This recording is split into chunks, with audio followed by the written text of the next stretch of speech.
नमस्कार दोस्तों, मैं हूं राहुल कुमार। आज हम आपके साथ एक 90 के दशक के अंत से लेकर 2000 के दशक के अंत तक के यूनाइटेड किंगडम में एक ऐसी घटना घटी जिसने न केवल यूके बल्कि भारत के एक बड़े राज्य पंजाब को भी हिलाकर रख दिया। इस दशक के दौरान एक हत्या की साजिश इतनी चौंकाने वाली रची गई कि हत्यारों की मानसिकता के बारे में जानकर आपका खून खोल उठेगा। 1987 में सुरजीत कौर सिर्फ 16 साल की थी। यह वही साल था जब उसके पिता मोहिंद्रपाल सिंह ढिल्लों और मां सुरेंद्र कौर ने सुरजीत की शादी के लिए एक लड़के की तलाश शुरू की। कुछ ही समय में उन्हें उसके लिए सुखदेव सिंह नाम का 26 वर्षीय व्यक्ति मिल गया। हालांकि सुरजीत शादी नहीं करना चाहती थी, लेकिन उसे सुखदेव सिंह से शादी करने के लिए मजबूर की गया, जो उससे 10 साल बड़ा था। सुरजीत हमेशा से ही एक मौज मस्ती करने वाली बहादुर और खुश मिजाज लड़की थी, और उसके परिवार को विश्वास था कि शादी के बाद भी उसके जीवन में वही खुशियां बनी रहेंगी। दरअसल उस समय भारत के कई गांवों में ज्यादातर परिवार रूढ़िवादी थे और लड़कियों को छोटी उम्र से ही सख्त निगरानी में रखते थे। अक्सर उन्हें घर से बाहर नहीं निकलने देते थे। इसके अलावा लड़कियों की शादी अक्सर किशोरावस्था या 20 की उम्र में ही कर दी जाती थी। अब भले ही सुरजीत के माता पिता यूके में रहते थे, लेकिन वे पंजाब राज्य के एक छोटे से गांव से थे, इसलिए उन्होंने सुरजीत की शादी भी जल्दी तय कर दी। शादी से पहले सुरजीत कौर और सुखदेव सिंह और उनके परिवार से सिर्फ एक बार मिली थी। शादी के बाद सुरजीत को पता चला कि उनके ससुराल में उनकी विधवा सास बच्चन कौर अटवाल से सलाह किए बिना कोई भी फैसला नहीं लिया जाता था। बच्चन कौर का वचन अंतिम होता था और वे अपने बच्चों को छोड़कर बाकी सभी को अपने नियंत्रण में रखती थी। 1988 तक अटवाल परिवार में सिर्फ 5 सदस्य थे। घर की मुखिया बच्चन कौर अटवाल, उनके बड़े बेटे सुखदेव सिंह अटवाल, छोटे बेटे हरदेव सिंह अटवाल और उनकी बेटी भजन कौर। खैर, अटवाल परिवार में शादी के बाद सुरजीत कौर अटवाल बन गई।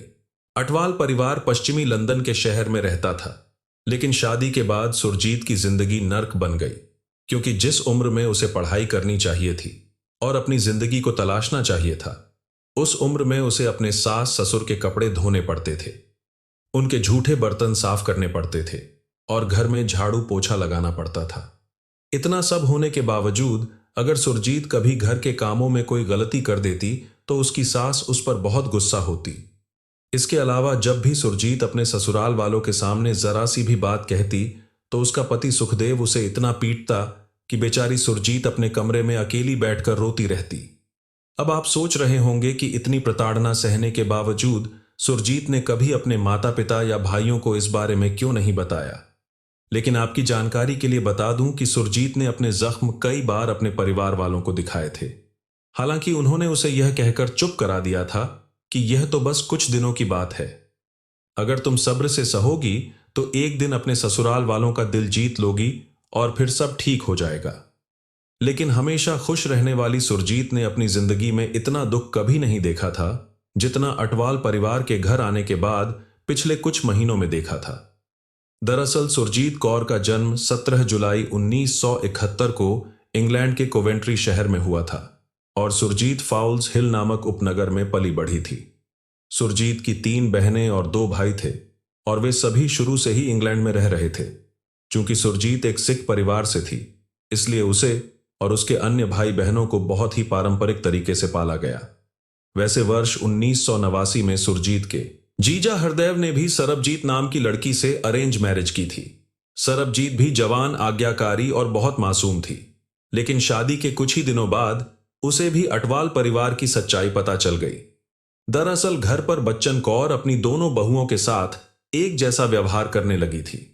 उन्हें पूरे दिन खाना बनाना, साफ सफाई करना और अटवाल परिवार की हर आज्ञा का पालन करना पड़ता था। असल में अब उनके साथ अटवाल परिवार की बहुओं जैसा व्यवहार नहीं किया जा रहा था, बल्कि नौकरों जैसा व्यवहार किया जा रहा था। एक इंटरव्यू में सरबजीत ने बताया कि 1991 में जब सुरजीत और सरबजीत दोनों कुछ ही महीनों के अंतराल पर गर्भवती हुई, तब भी उनके साथ गुलामों जैसा व्यवहार किया जाता था। खैर, सुरजीत और सरबजीत दोनों ने एक एक बच्चे को जन्म दिया, लेकिन उसके बाद भी बच्चन कौर का अपनी बहुओं के प्रति व्यवहार नहीं बदला। वह अपने पोते पतियों के जरा सा रोने पर भी उन्हें डांटने लगती। यहां तक कि जब बच्चे थोड़े बड़े हो गए तो बच्चन कौर उन्हें दादी न कहकर मां कहकर पुकारने को कहती। बाहर से देखने पर अटवाल परिवार सभी को बहुत धार्मिक और खुशमिजाज दिखाई देता था। पूरा परिवार पास के गुरुद्वारे में जाता था और जब भी कोई मिलता तो कभी नहीं बताता था कि घर के अंदर क्या चल रहा है। हालांकि घर की चार दीवारी के भीतर मासूम सरबजीत अपने पति और सास की डांट सह लेती, लेकिन कई बार मार खाने के बाद भी सुरजीत कौर अपने पति और सास से भिड़ जाती। यही कारण है कि सुरजीत को सबसे ज्यादा हिंसा का सामना करना पड़ा और इसीलिए वह इस गुलामी की जिंदगी से बेहद निराश हो गई थी। एक दिन सुरजीत ने फैसला किया कि वह घर छोड़कर नौकरी की तलाश करेगी ताकि कम से कम एक नौकरी के लिए वह आजाद महसूस कर सके। इसके बाद सुरजीत ने कई जगहों पर नौकरी के लिए कोशिश की और आखिरकार उसे लंदन के हीथ्रो एयरपोर्ट पर कस्टम एजेंट की नौकरी मिल गई। यहां सुरजीत कौर की खूबसूरत और मिलनसार शख्सियत की वजह से उसने कई नए दोस्त बनाए और वह उनके साथ अपनी जिंदगी का भरपूर आनंद उठा रही थी। अपनी सहेलियों से प्रभावित होकर उसने कुछ कपड़े और मेकअप का सामान भी खरीदा। हालांकि सुरजीत का यह बदलाव उसके पति सुखदेव और उसकी सास बच्चन कौर को पसंद नहीं आया। सुखदेव को लगा कि शायद उसकी पत्नी सुरजीत अब उसकी बात नहीं सुन रही है और उसके नियंत्रण से बाहर जा रही है।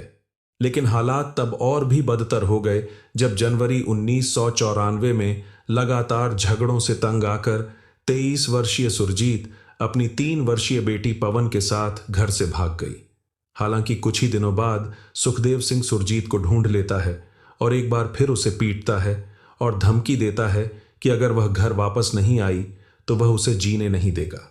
हालांकि सुरजीत सुखदेव के साथ वापस जाने के लिए तैयार हो जाती है, लेकिन वह एक शर्त रखती है कि वह अब उस घर में नहीं रह सकती। हैरानी की बात यह है कि सुखदेव सुरजीत की शर्त मान लेता है और कहता है कि वे जल्द ही अलग घर में चले जाएंगे।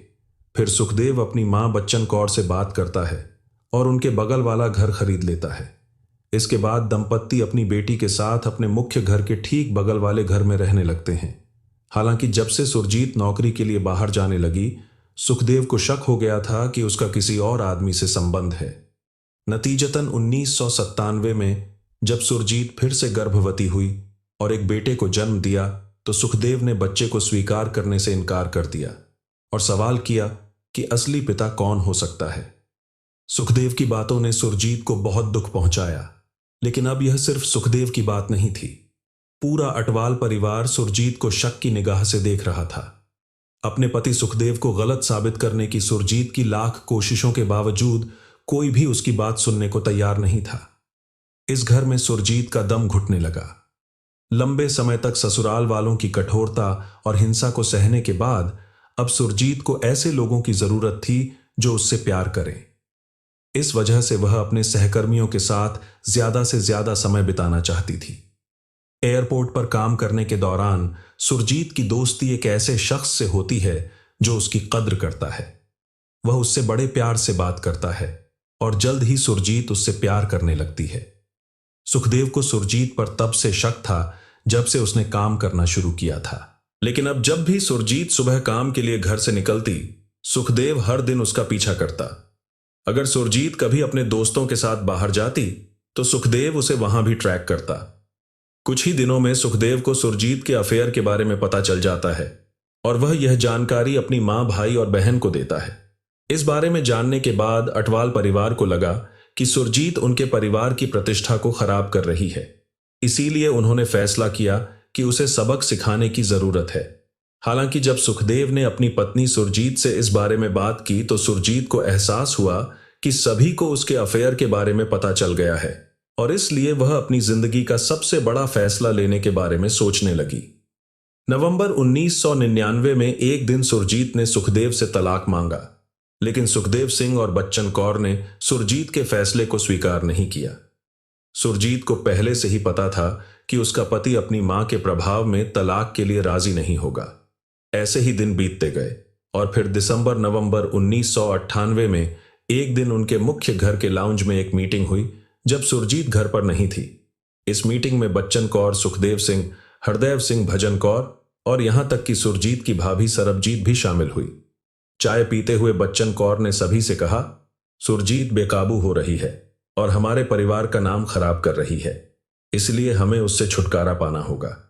मैंने भारत में किसी ऐसे व्यक्ति से बात की है जो सुरजीत को मार देगा और उसके अस्तित्व के सभी निशान मिटा देगा। बच्चन कौर का यह विचार सभी को बहुत पसंद आया, जिसमें सुरजीत का पति सुखदेव सिंह भी शामिल था, जो अपनी पत्नी को मरवाने के लिए तैयार था। लेकिन यह सब सुनकर सरबजीत बहुत डर गई। हालांकि वह सुरजीत को इस बारे में बताना चाहती थी, लेकिन अपने पति हरदेव और सास बच्चन कौर के डर से वह ऐसा करने की हिम्मत नहीं जुटा पाई। लेकिन अगले दिन सरबजीत कौर को आश्चर्य हुआ जब उसकी सास बच्चन कौर ने उसे और सुरजीत को बुलाया और कहा, भारत में हमारे रिश्तेदार के यहाँ 2 शादियां हैं और मैं उन दोनों में शामिल होना चाहती हूं। लेकिन मेरी इच्छा है कि तुम मेरे साथ चलो, क्योंकि जब से तुम इस घर में आई हो, हम सास बहू के तौर पर अपने शहर से बाहर कहीं साथ नहीं गई। इसके अलावा बच्चन कौर सुरजीत से यह भी कहती है, जब हम लंदन लौटेंगे तो तुम सुखदेव से तलाक ले लेना। सुरजीत को यह बिल्कुल सामान्य लगता है और वह खुश होती है कि आखिरकार उसे तलाक मिल जाएगा और वह एक स्वतंत्र जीवन जी सकेगी। लेकिन सुरजीत को यह नहीं पता था कि लंदन से भारत की यह यात्रा उसके आखिरी दिन साबित होगी। अब भारत यात्रा की तैयारियां शुरू होती हैं और हवाई जहाज के टिकट खरीदे जाते हैं। लंदन से प्रस्थान का टिकट 3 दिसंबर 1998 का था और उन्हें कुछ दिन भारत में रहना था। उन्हें भारत के पंजाब राज्य में 2 शादियों में शामिल होना था और उनकी वापसी का टिकट 18 दिसंबर का था। हालांकि जैसे जैसे 3 दिसंबर की तारीख नजदीक आती गई, सरबजीत की चिंताएं बढ़ने लगीं। हालांकि उसने इस बारे में सुरजीत कौर से चर्चा नहीं की, लेकिन उसने अपने पति हरदेव से कहा कि वे उसकी मां बच्चन कौर को यह कदम उठाने से रोकें। लेकिन हरदेव अपनी मां से डरता था, इसलिए उसने सरबजीत को चुप रहने को कहा। सरबजीत सीधे तौर पर सुरजीत को यह बात नहीं बता सकती थी, क्योंकि उसे डर था कि अगर उसने बच्चन कौर की योजना सुरजीत को बता दी और बच्चन कौर और उसके बेटों को पता चल गया तो वे उसके साथ क्या कर सकते हैं, यह कोई नहीं जानता। लेकिन यहां सरबजीत को सुरजीत की जान की भी चिंता थी, इसलिए सुरजीत को बचाने के लिए वह बच्चन कौर और सुरजीत की फ्लाइट से कुछ घंटे पहले अपने घर से दूर चली गई और एक फोन बूथ से क्राइम स्टॉपर्स को कॉल किया।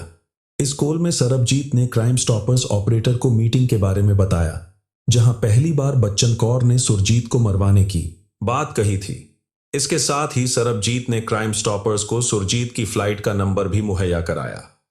इसके अलावा उसी दिन सरबजीत ने अपने स्थानीय पुलिस स्टेशन को एक पत्र लिखा, जिसमें उसने घर पर हुई बैठक का विवरण दिया और उसमें मौजूद सभी परिवार के सदस्यों की सूची दी। उसने भारत में उस स्थान का भी उल्लेख किया जहां सुरजीत और बच्चन कौर रहने की योजना बना रहे थे और तत्काल कार्यवाही का अनुरोध किया। हालांकि सरबजीत ने पत्र में अपना नाम शामिल नहीं किया, क्योंकि वह अपने ससुराल वालों के सामने खुद को उजागर करने का जोखिम नहीं उठा सकती थी। बहरहाल 3 दिसंबर को सुरजीत ने अपनी 7 साल की बेटी और 9 महीने के बेटे को अलविदा कहा और अपनी सास बच्चन कौर के साथ एयरपोर्ट के लिए रवाना हो गई। यह देखकर सरबजीत घर के अंदर चली गई और अपने कमरे में रोने लगी, क्योंकि उसे डर था कि अब सुरजीत कभी इंग्लैंड वापस नहीं लौटेगा। हालांकि सरबजीत ने सुरजीत की जान बचाने की पूरी कोशिश की थी, लेकिन उसे ना तो क्राइम स्टॉपर से कोई जवाब मिला और ना ही पुलिस ने उसके पत्र का कोई जवाब दिया। वास्तव में पुलिस ने कोई जांच नहीं की।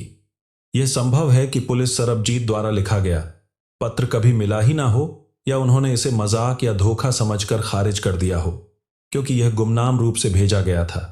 खैर, अब तारीख 18 दिसंबर 1999 आती है।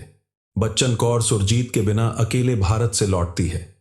यह देखकर सरबजीत को शक होने लगा और उसने अपनी सास बच्चन कौर से सुरजीत के बारे में पूछा, तो बच्चन कौर ने कहा, सुरजीत को पंजाब में बहुत मजा आया, इसलिए उसने कुछ दिन और वहीं रहने का फैसला किया। यह सुनकर सरबजीत के मन में अजीब अजीब ख्याल आने लगे।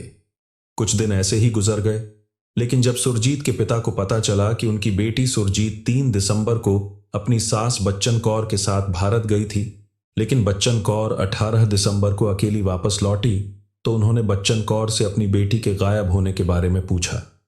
हालांकि बच्चन कौर ने सुरजीत के पिता को एक मनगढ़ंत कहानी सुनाई, जिसमें कहा गया कि सुरजीत को भारत में कोई दूसरा आदमी मिल गया और फिर वह उसके साथ किसी अनजान जगह भाग गई। इस पर सुखदेव सिंह भी कहता है, कुछ समय पहले ही मैंने सुरजीत से फोन पर बात की थी, लेकिन अब वह सिर्फ अपने प्रेमी के साथ रहना चाहती है और उसे अपने बच्चों की कोई परवाह नहीं है।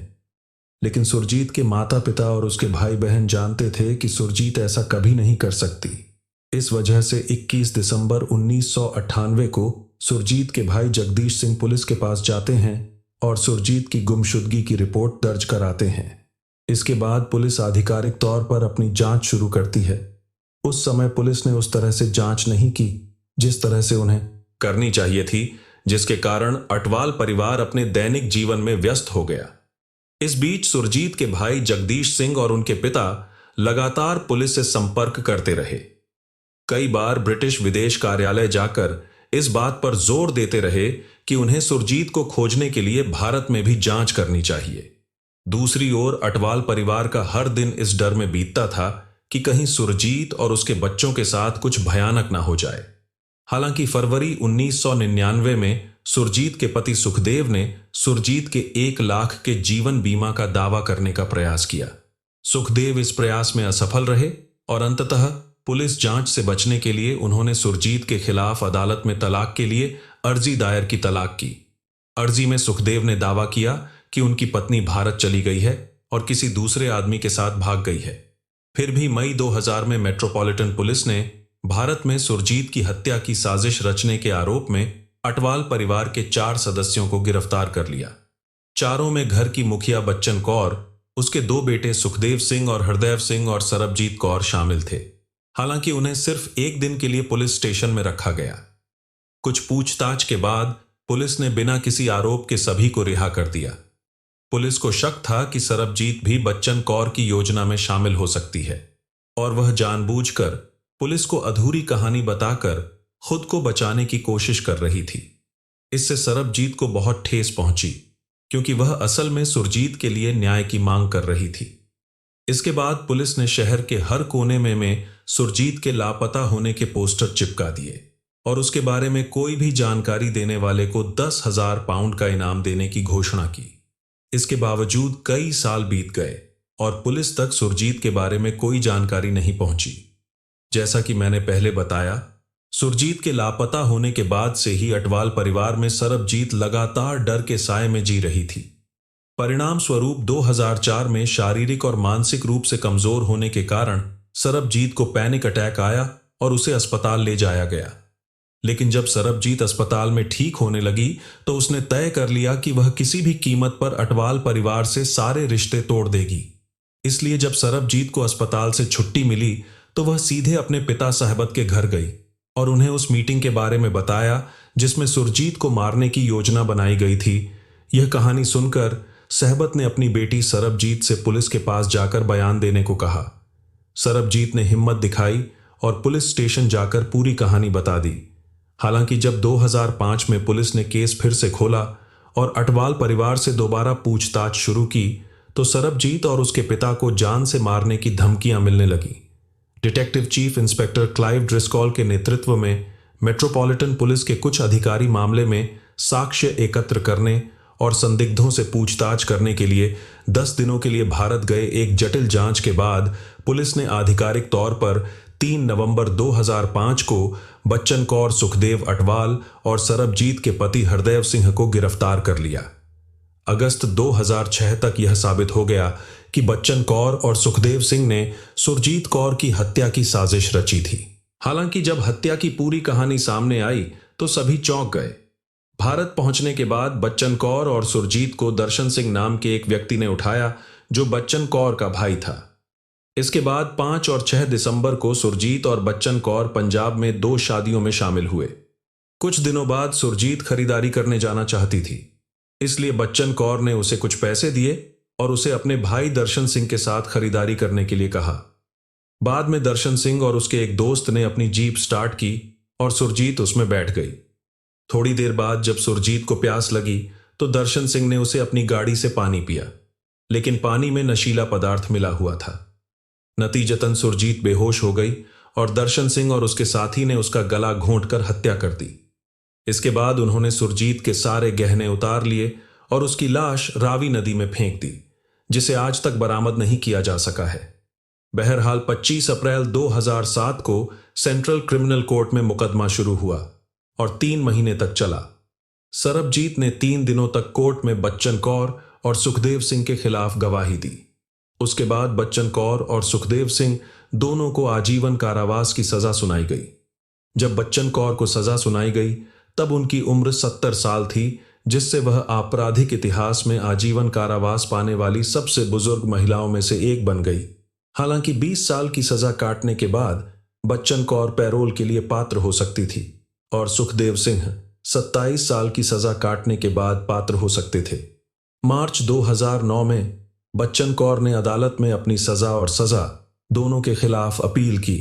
हालांकि सजा के खिलाफ उनकी अपील खारिज कर दी गई, लेकिन उनकी बढ़ती उम्र और बीमारी के कारण उनकी न्यूनतम सजा घटाकर 15 साल कर दी गई। परिणाम स्वरूप 2022 में बच्चन कौर को जेल से जमानत पर रिहा कर दिया गया। हालांकि दुखद बात यह है कि भारत में सरबजीत कौर के असली हत्यारे दर्शन सिंह और उसके साथी कभी पकड़े नहीं गए। दूसरी ओर सरबजीत ने अपने पति हरदेव सिंह को तलाक दे दिया था और अपने 4 बच्चों के साथ दूसरी जगह चली गई थी। इसके अलावा सरबजीत ने अपने साथ हुए दुर्व्यवहार और सरबजीत की कहानी को shame the honour killing that shocked Britain नामक पुस्तक में लिखा है। अगर आप लोग सरबजीत के 2 बच्चों के बारे में चिंतित हैं तो आपको पता होना चाहिए कि सुखदेव सिंह की गिरफ्तारी के बाद एक सामाजिक सेवा एजेंसी ने सरबजीत के बच्चों की देखभाल की। जिंदा दिल सरबजीत अपने आखिरी पलों में भी खुश थी, खरीदारी का आनंद ले रही थी, लेकिन उसे नहीं पता था कि कुछ दरिंदे सम्मान के नाम पर उसकी मुस्कान हमेशा के लिए खत्म कर देंगे। तो इसके साथ ही Sarabjit Kaur Atwal honour killing case यहीं खत्म हो जाता है। तो दोस्तों, यह थी आज की घटना। आप लोग को सुनकर कैसी लगी हमें कमेंट बॉक्स में बताइएगा, और ऐसे लोगों के बारे में आप लोग क्या कहना चाहेंगे अपनी राय कमेंट बॉक्स में जरूर बताइएगा। फिलहाल आज के इस वीडियो में इतना ही। वीडियो पसंद आए तो वीडियो को लाइक, चैनल को सब्सक्राइब जरूर करिएगा। आप सभी लोगों का बहुत बहुत धन्यवाद। नमस्कार दोस्तों, मैं हूं राहुल कुमार। आज हम आपके साथ एक 90 के दशक के अंत से लेकर 2000 के दशक के अंत तक के यूनाइटेड किंगडम में एक ऐसी घटना घटी जिसने न केवल यूके बल्कि भारत के एक बड़े राज्य पंजाब को भी हिलाकर रख दिया। इस दशक के दौरान एक हत्या की साजिश इतनी चौंकाने वाली रची गई कि हत्यारों की मानसिकता के बारे में जानकर आपका खून खौल उठेगा। 1987 में सुरजीत कौर सिर्फ 16 साल की थी। यह वही साल था